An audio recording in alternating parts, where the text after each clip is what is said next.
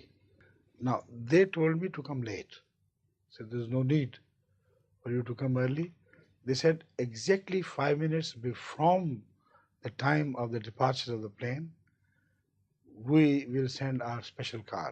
Everything seemed to be all right, and the manager assured that the flight would leave in time. And the car came exactly 5 minutes before 12:30, and it was sent back.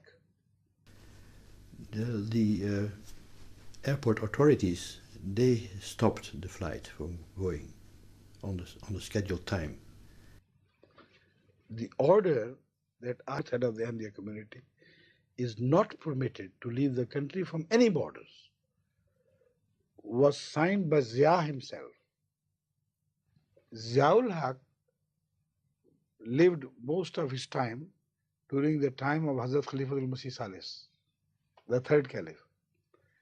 So what he dictated was, and this is written on that prohibition letter, that Mirza Nasir Ahmed, the fourth head of the Ahmadiyya community, for that, is not permitted to leave the country from any borders.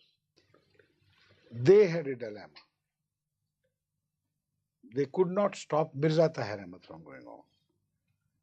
And they did not know much intricacies about the fourth and third caliphate, you know. So they must have started ringing the intelligence chief of the intelligence bureau in Islamabad and trying to get clearance from him or instructions that this is the case. That is why this was delayed.